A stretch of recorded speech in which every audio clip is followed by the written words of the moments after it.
Olá, sejam todos muito bem-vindos para a discussão do Vem e Segue-me desta semana. Nós estudaremos um personagem também muito importante na história do Velho Testamento. Estudaremos o livro de Josué. Então, vem comigo, eu sou o Gustavo Pedrosa e te convido para que nós possamos aqui aprender verdades eternas vindas lá do passado e que se aplicam muito bem à nossa vida nos dias atuais. Existem diversos paralelos entre Moisés e Josué. É quase como que estivéssemos vendo um espelho de Moisés sendo refletido em Josué. Talvez como uma validação, o autor quis assim eh, imprimir no livro de Josué. Então, nós temos, por exemplo, os espias enviados à terra, nós vamos encontrar em Josué 2, nós vimos já em Números. A divisão das águas, veremos em Josué 3. A preparação para a purificação, em Josué capítulo 5. A celebração da Páscoa, em Josué também capítulo 5.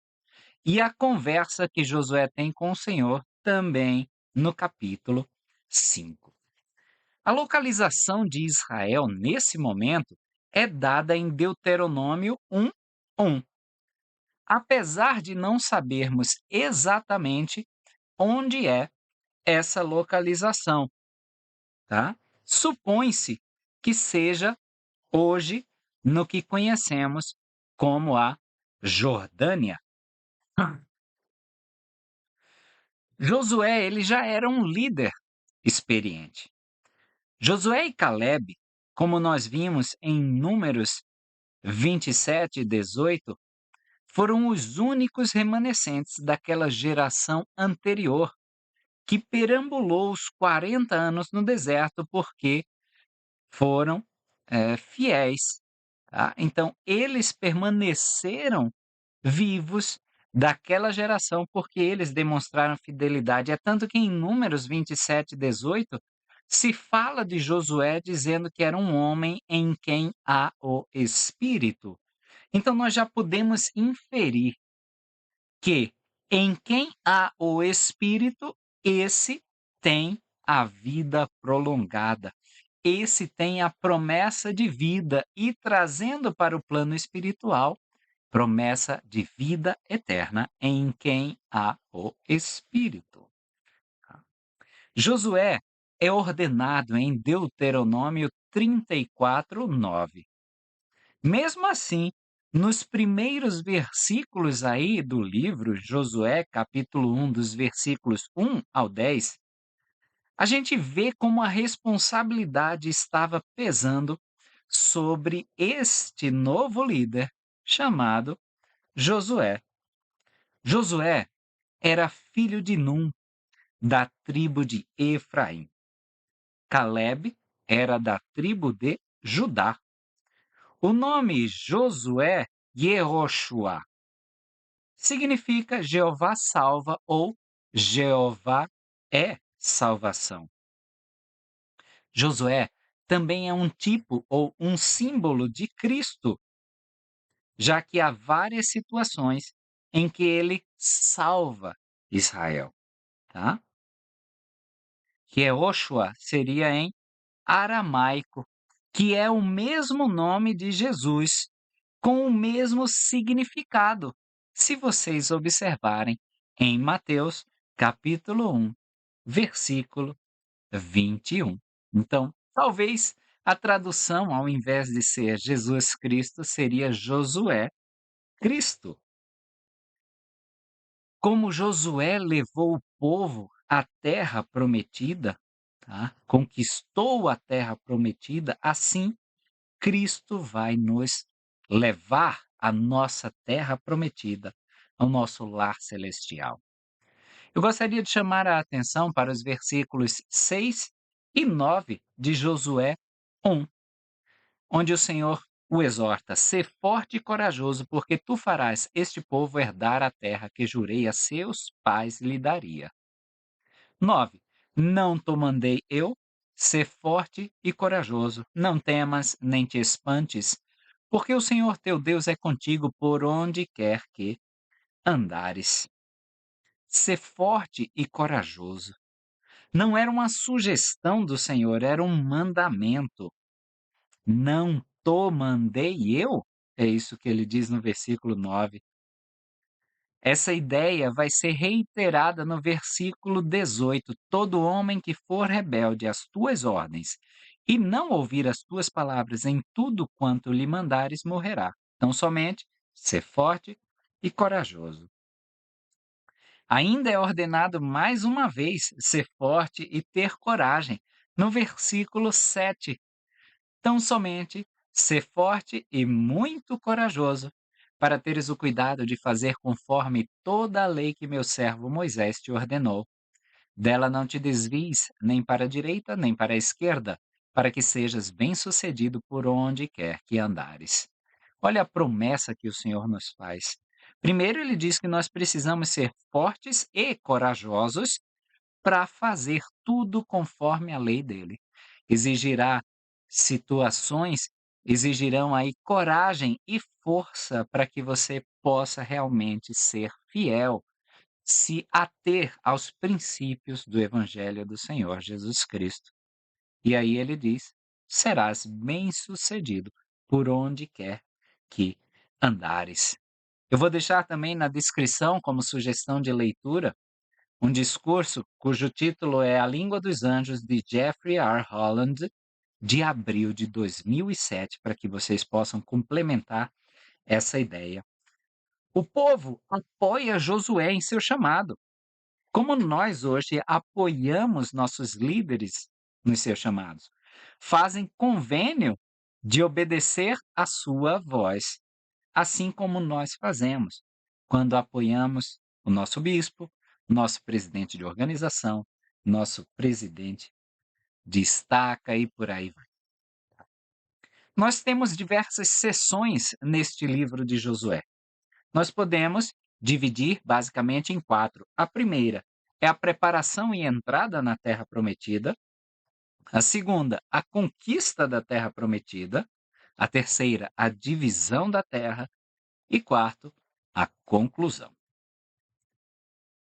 Se Raabe era prostituta ou não, ainda é um tema de debate. Em hebraico, zoná, que é traduzido como prostituta, tá? Essa mesma palavra, em outras passagens, ela não é traduzida com a conotação de prostituição, ok? Alguns argumentam que ela tinha uma hospedaria e que talvez provesse outros serviços, agindo como uma cafetina. O fato é que estes espias sabiamente buscaram um lugar público, frequentado por pessoas que não lhes entregariam para as autoridades locais. Talvez Raabe também fosse produtora de linho ou até mesmo artesã, como a gente pode talvez inferir pelo versículo 6 de Josué 2. Porém, ela os tinha feito subir ao telhado e os tinha escondido entre as canas do linho que pusera em ordem sobre o telhado. Esse versículo ele menciona aí as canas do linho, tá? Então talvez ela tecesse ou fiasse alguma coisa com essas canas de linho. Dos versículos 9 a 11 de Josué 2, e disse aos homens: bem sei que o Senhor vos deu esta terra, e que o pavor de vós caiu sobre nós, e que todos os moradores da terra estão apavorados diante de vós. Porque ouvimos que o Senhor secou as águas do Mar Vermelho diante de vós, quando saías do Egito, e o que fizestes aos dois reis dos amorreus, a Siom e a Og, que estavam além do Jordão, os quais destruístes. O que ouvindo, esmoreceu o nosso coração, e em ninguém mais há ânimo algum, por causa da vossa presença, porque o Senhor vosso Deus é Deus em cima nos céus e embaixo na terra. Eles já conheciam a fama de Israel, e ela demonstra aí já ter um testemunho do Senhor Jeová, do Senhor Jesus Cristo. E agora eu vou externar um pensamento que é bem meu, próprio, tá? Talvez o acordo de Raabe com os espias, era aquele cordão escarlate na janela, seja um eco do que os israelitas vivenciaram na saída do Egito com o sangue nas ombreiras das portas. Não seria talvez o mesmo que naquele episódio, como a gente consegue ver aí nos versículos 18 e 19, olha, eis que, vindo nós à terra, atarás esse cordão de fio de escarlata à janela por onde nos fizeste descer, e recolherás em casa contigo teu pai, tua mãe, teus irmãos e toda a família de teu pai. Acontecerá, pois, que qualquer que sair fora da porta da tua casa, o seu sangue será sobre a sua cabeça, e nós ficaremos sem culpa. Mas qualquer que estiver contigo em casa, o seu sangue seja sobre a nossa cabeça, se alguém nele puser a mão, tá? Aí consegue-se notar uma tipologia, um simbolismo da primeira Páscoa, que vai ser feita aí no capítulo 3 de Josué. Então, talvez possa estar até eh, far-fetched, ou seja, buscando onde não há, mas talvez seja exatamente uma reencenação de tudo aquilo que foi feito na primeira Páscoa, tá? Mas isso, como eu disse, é um pensamento meu, talvez faça sentido, talvez para alguns não. Versículo 24 de Josué 2: E disseram a Josué: Certamente o Senhor deu toda esta terra nas nossas mãos, pois até todos os moradores estão apavorados diante de nós. Talvez essa tenha sido a informação mais importante coletada pelos espias. Eles tiveram a certeza da mão do Senhor. Lembrem-se que a informação passada era de forma oral. No versículo 10, ó, ouvimos que o Senhor secou, ouvimos o que fizesses aos dois reis. Então era de forma oral. E é por isso que as canções, os salmos, eram tão populares. Temos um salmo aí já circulando, composto por Moisés, chamado de Canção do Mar ou Canção de Moisés, como aprendemos em Êxodo 15. Da interação de Israel, então, com outros povos, essa canção provavelmente seria bem popular. Então, eles ouviram a música, o salmo do que aconteceu na passagem do Mar Vermelho, que é o que é relatado em Êxodo 15 como a canção de Moisés. E a gente vê por Raabe, tá, que pessoas fiéis também estavam fora de Israel. Talvez essa seja a mensagem principal. Justamente é essa a mensagem na história de Raabe. Na genealogia de Cristo, essa mesma Raabe é uma figura importante. Ela está listada por nome em Mateus, capítulo 1, versículo 5, sendo a mãe de Boaz. Independente do que ela fazia ou independente do que ela era, por sua fidelidade, ela foi incluída na genealogia de Jesus Cristo, nosso Salvador e Redentor. O que pode ser também uma lição para nós, independente do que nós somos. Nós podemos estar incluídos na linhagem do Senhor. Será que nós temos o testemunho do Senhor Jeová suficiente para isso? Depende completamente de nossa reação ao chamado dele. Josué capítulo 3, versículo 5. Disse Josué também ao povo: Santificai-vos, porque amanhã fará o Senhor maravilhas no meio de vós. Essa é a promessa que o Senhor tem para cada um de nós hoje em dia. Se santifica hoje, agora, porque amanhã o Senhor tem maravilhas para te entregar. Versículo 7. E o Senhor disse a Josué: Hoje começarei a engrandecer-te perante os olhos de todo Israel, para que saibam que assim como fui com Moisés, sim, serei contigo. O Senhor ele começa a tornar Josué apto a preencher todo o manto de profeta, que a gente pode cruzar com Josué 4:14.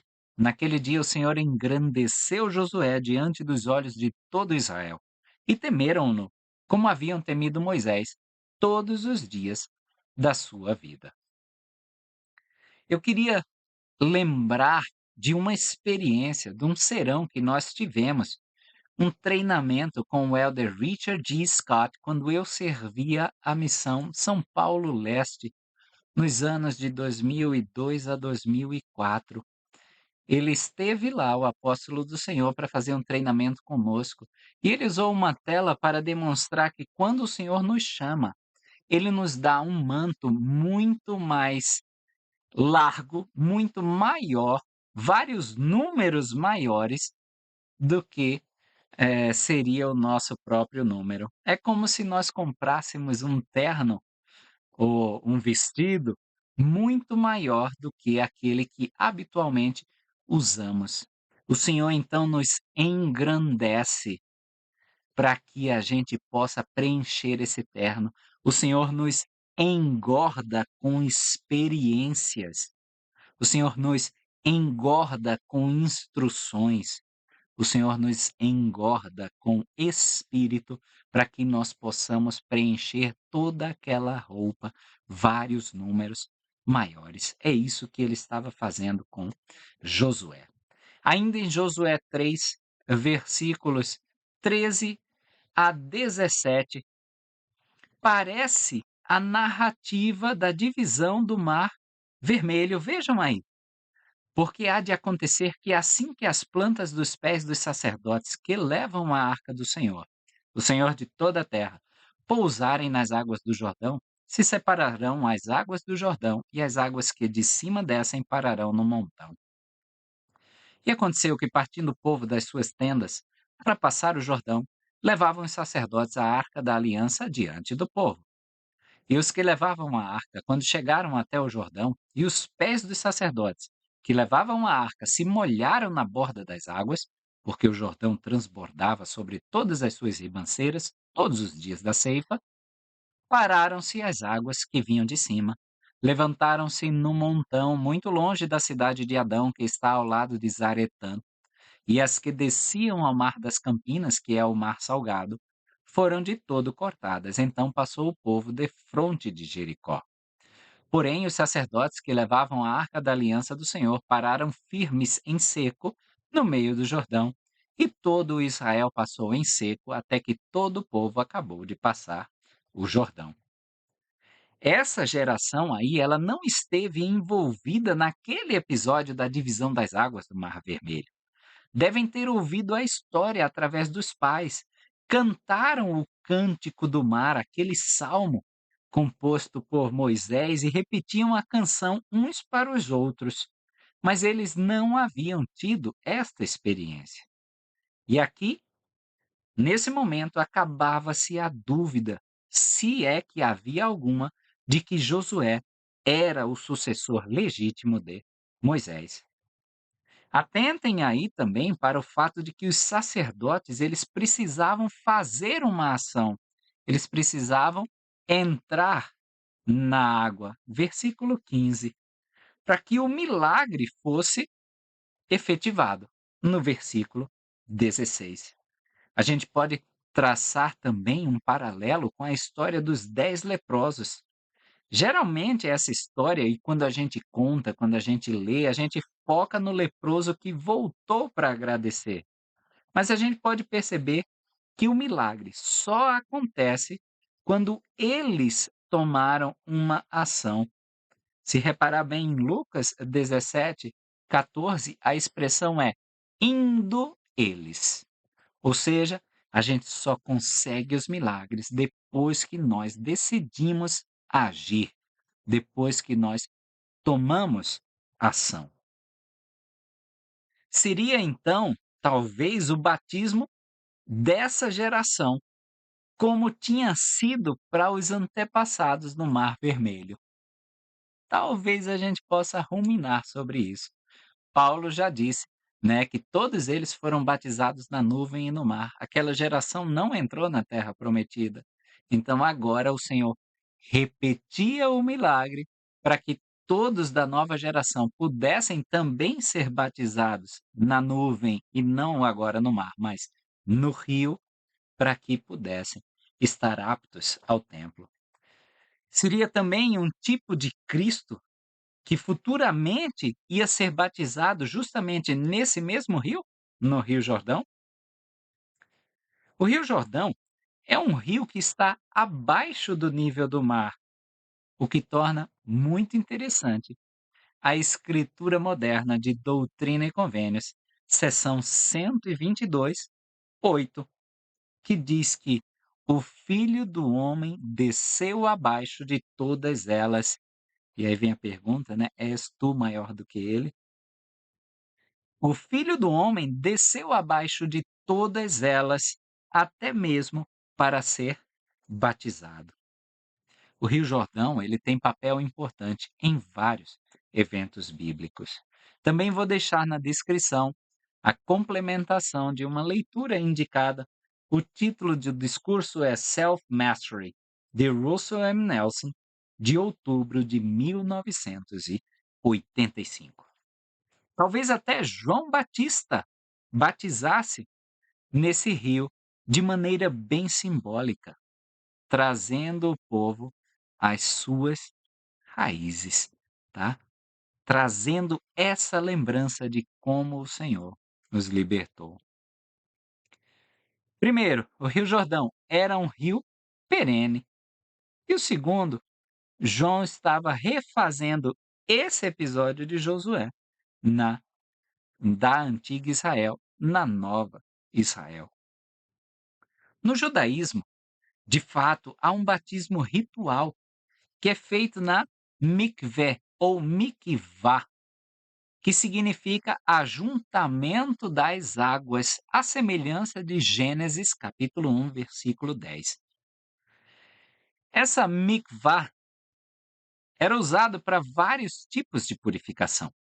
Os judeus eles pregam que a mulher, para poder se unir a seu marido, maritalmente, legal e legitimamente casado, deveria ser submersa num mikvah ou mikvé 7 dias após o término do seu fluxo menstrual. Sendo assim, a igreja seria essa noiva e Cristo seria o noivo, o esposo.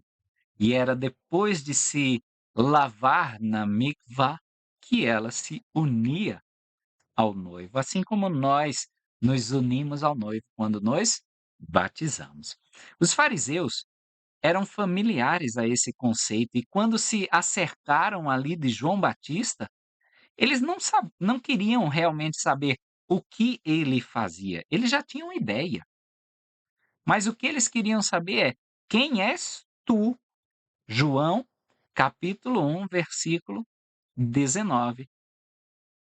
Eles tinham claro nas mentes deles a promessa de Deuteronômio 18:15. Eles só não sabiam quem era esse profeta, né. E aí eu tenho uma citação do Marion G. Romney. Ele, o Senhor, só pode guiar nossos passos quando movemos nossos pés, tá. Ação. Ação vem a reação, que é uma benção, tá bom? Então, ação, a reação é benção.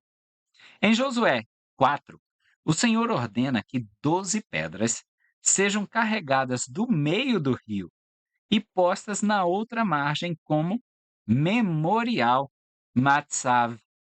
E aí traduzido fica matzevá ou maceba. Maceba.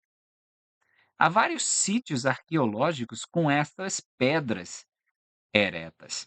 Tá? Vamos ver agora os versículos 6 e 7 de Josué, capítulo 4, para que isto seja por sinal entre vós. E quando vossos filhos no futuro perguntarem, dizendo: que vos significam estas pedras? Então lhes direis que as águas do Jordão se separaram diante da arca da aliança do Senhor, Passando ela pelo Jordão, separaram-se as águas do Jordão. E estas pedras serão para sempre por memorial aos filhos de Israel. Era um memorial designado para ensinar às gerações futuras sobre os feitos do Senhor. A gente pode conferir isso também em Josué 4, dos versículos 20 a 24. E as 12 pedras que tinham tomado do Jordão levantou Josué em Gilgal. E falou aos filhos de Israel, dizendo: Quando no futuro vossos filhos perguntarem a seus pais, dizendo: Que significam estas pedras? Farei saber a vossos filhos, dizendo: Israel passou em seco este Jordão, porque o Senhor vosso Deus fez secar as águas do Jordão diante de vós até que passasseis.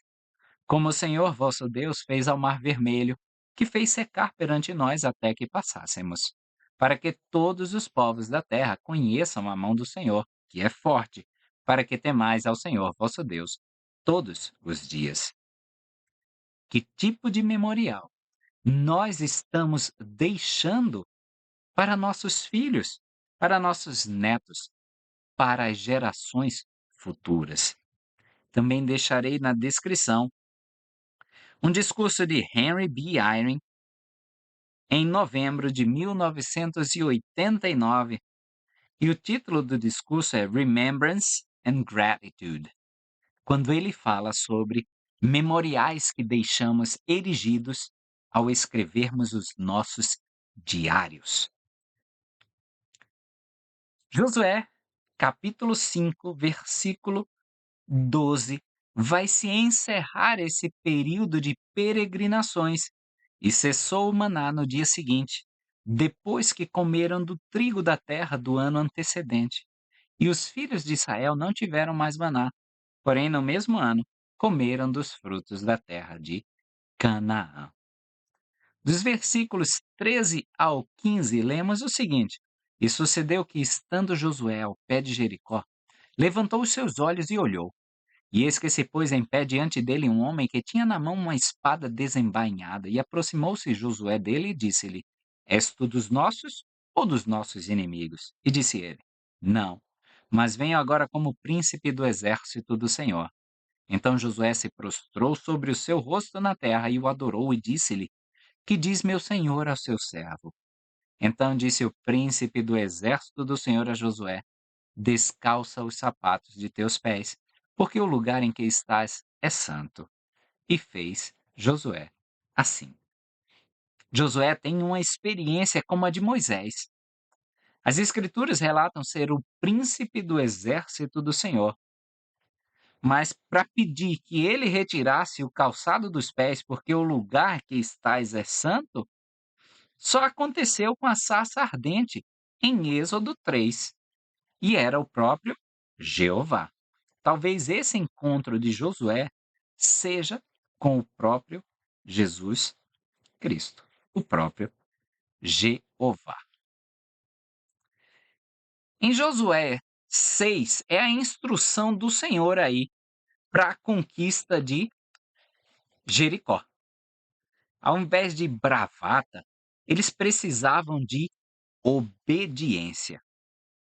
A tomada de Jericó pode ser uma figura dos tempos finais na segunda vinda.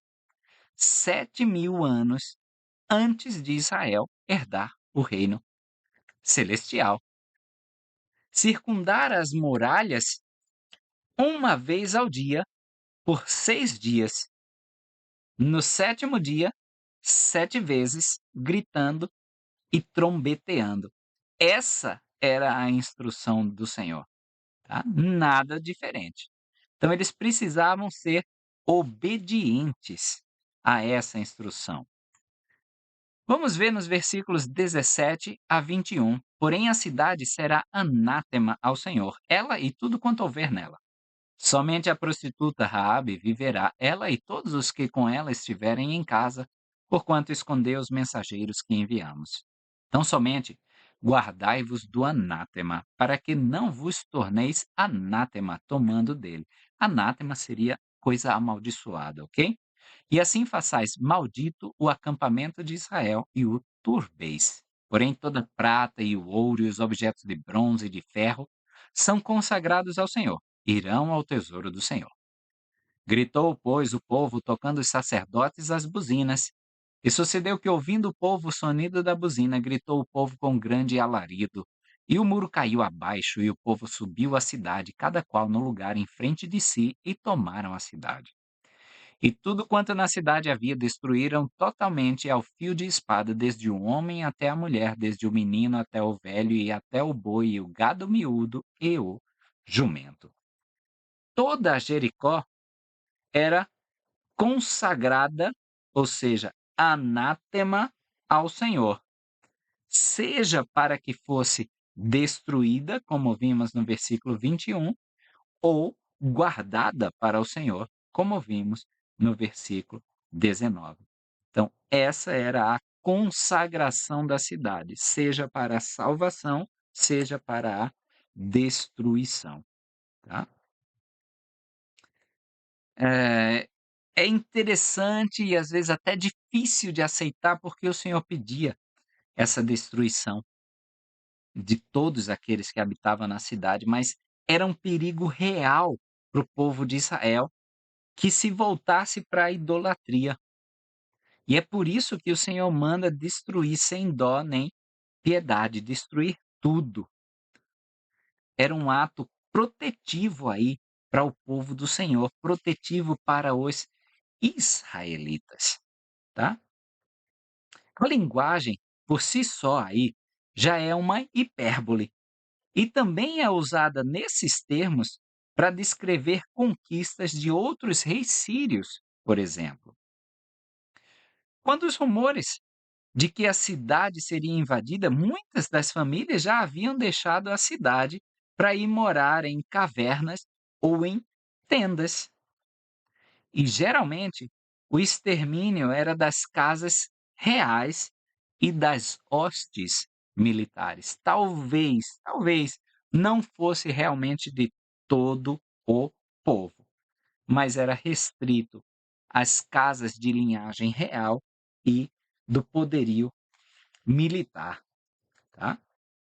A gente também vê essa mesma preocupação do Senhor quando lemos Gênesis 15:16, 1 Nef 17:35 e 36, tá?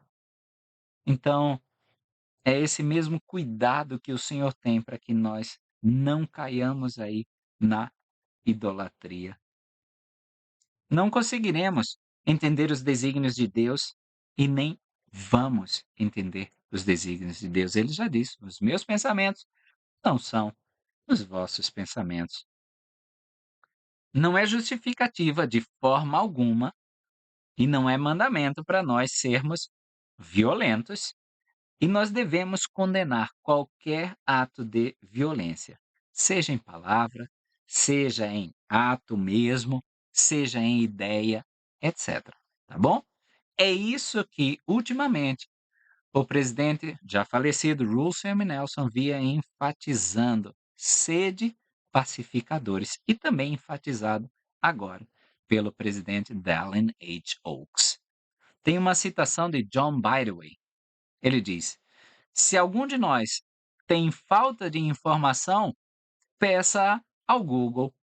Mas se algum de vós tem falta de sabedoria, é uma questão totalmente diferente, tá? Então, não vai ser pesquisando na internet, não vai ser ouvindo podcasts que nós entenderemos a mente do Senhor, que nós captaremos a essência do que o Senhor pensa, tá? Não temos todas as respostas, não temos todas as escrituras.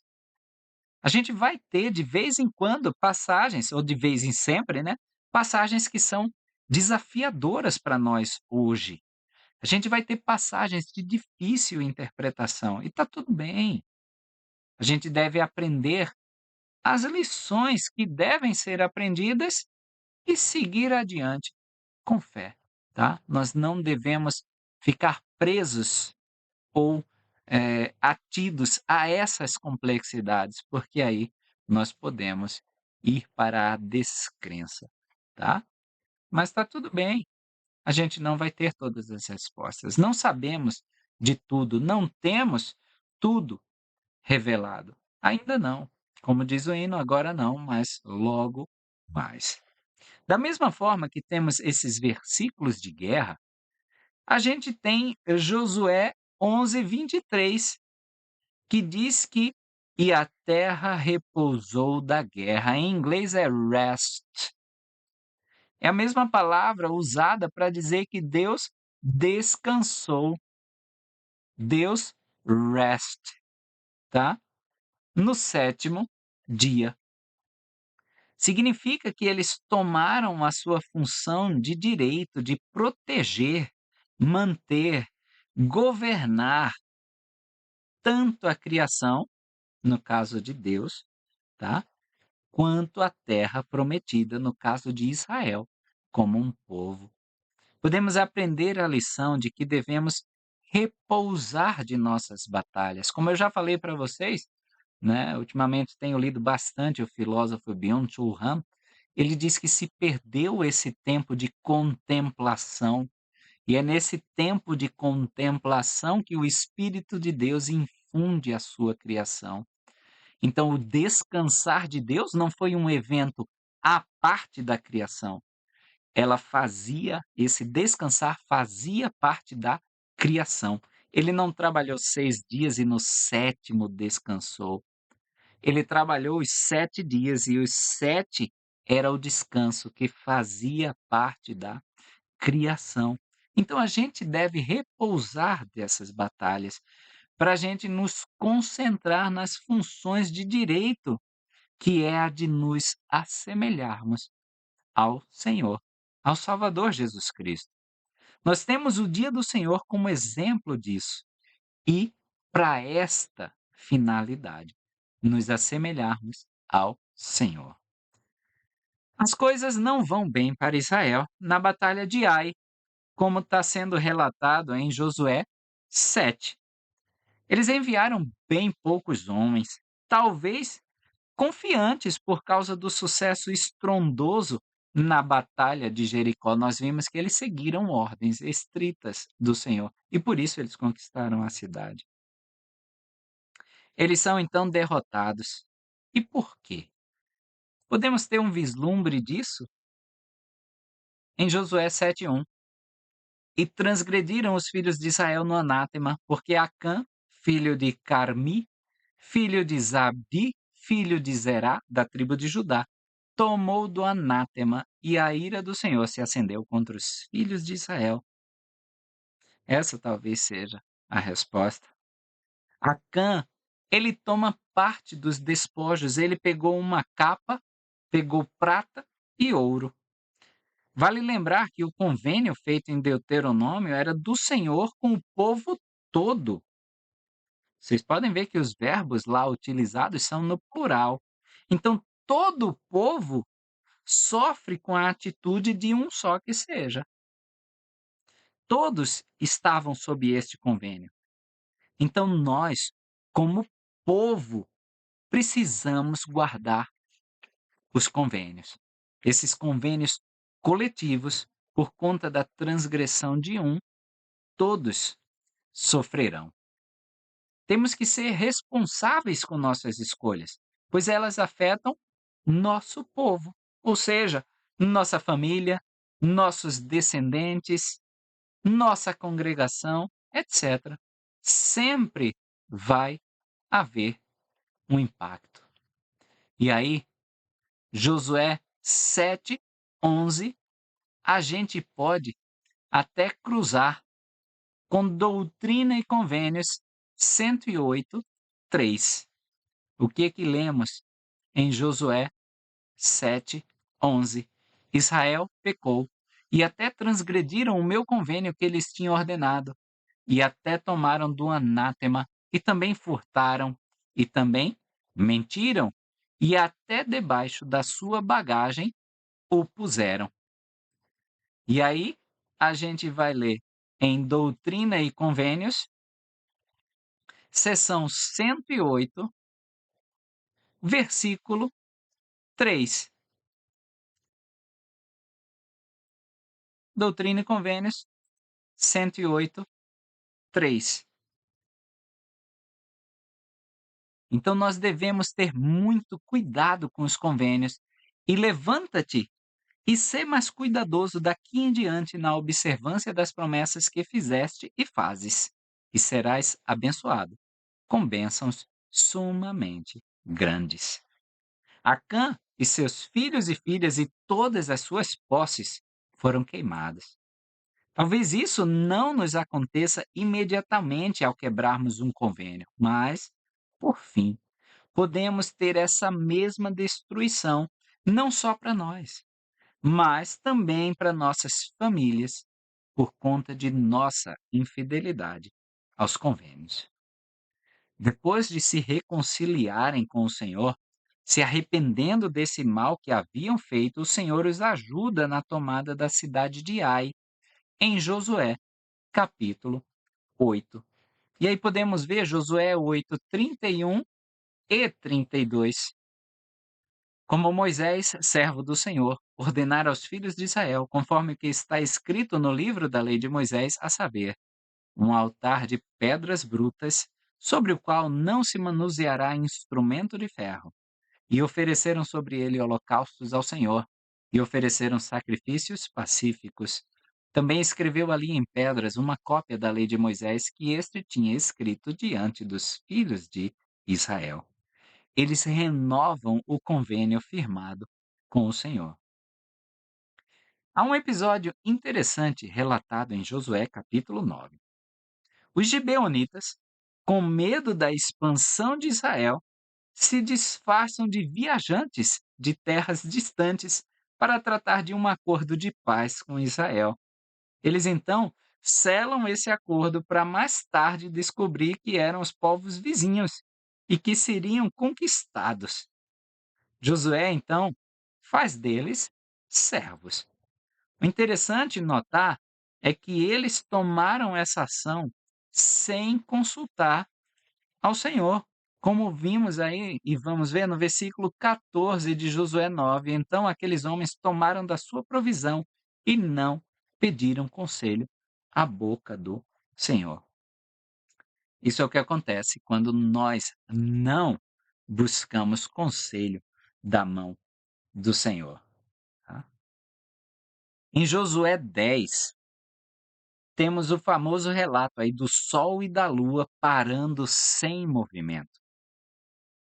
Hoje a gente já sabe que é a Terra que se move ao redor do Sol. Naquela época, isso não era conhecido. A gente pode ver a discussão que tivemos lá em Gênesis sobre a crença da Terra plana, quando debatemos a criação. A gente sabe hoje, tá, que se a Terra parasse o seu movimento, o lado do planeta que ficasse voltado para o Sol se esquentaria muito e os oceanos encheriam a atmosfera de vapor d'água. No outro lado, a temperatura seria muito baixa. Essa diferença térmica entre os lados provocaria fortes ventanias. Sem a rotação, também a força centrífuga deixaria de existir, o que faria com que todos os objetos aumentassem de peso. Tá? Em Josué 10 também é mencionado o livro de Jasher, que é uma escritura perdida. Está lá no versículo 13, tá? Josué 10, 13. Eu vou ler o versículo 12 e 13. Então Josué falou ao Senhor, no dia em que o Senhor deu os amorreus na mão dos filhos de Israel, e disse aos olhos dos israelitas: Sol, detente em Gibeon, e tu, lua, no vale de Aijalon. E o sol se deteve, e a lua parou, até que o povo se vingou de seus inimigos. Isto não está escrito no livro de Jasher? O sol, pois, se deteve no meio do céu, e não se apressou a pôr-se quase um dia inteiro. Até o dia de hoje, essa passagem é um objeto de disputa, quando deveriam focar no milagre e na ajuda dada pelo Senhor aos israelitas, tá? E não no aspecto astronômico do negócio, no aspecto planetário do negócio, tá? Se foi uma forma poética de se expressar, ou se foi um eclipse solar, ou se a Terra parou, ou o movimento da Terra foi retardado, talvez não tenha sido parar o movimento, mas parar de brilhar não é fator preponderante da narrativa, tá bom? Não é o mais importante. Não devemos disputar sobre isso. As conquistas de Israel não param e são relatadas aí nos capítulos 11 e 12 de Josué. Josué começa então a divisão das terras, dando-a de herança a cada tribo. E começa aí no capítulo 13 em diante essa divisão. Vale notar que em Josué 14, versículo 4, Josué 14, 4, porque os filhos de José foram duas tribos, Manassés e Efraim. E aos levitas não deram herança na terra, senão cidades em que habitassem, e os seus arrabaldes para seu gado e para sua possessão. A gente vê Efraim e Manassés recebendo uma herança separada para cada uma das tribos. Os levitas, eles não recebem uma terra de herança, já que se tornam os sacerdotes, e recebem cidades que estão espalhadas no meio do povo para que o sacerdócio estivesse entre todas as tribos, como vemos em Josué 21.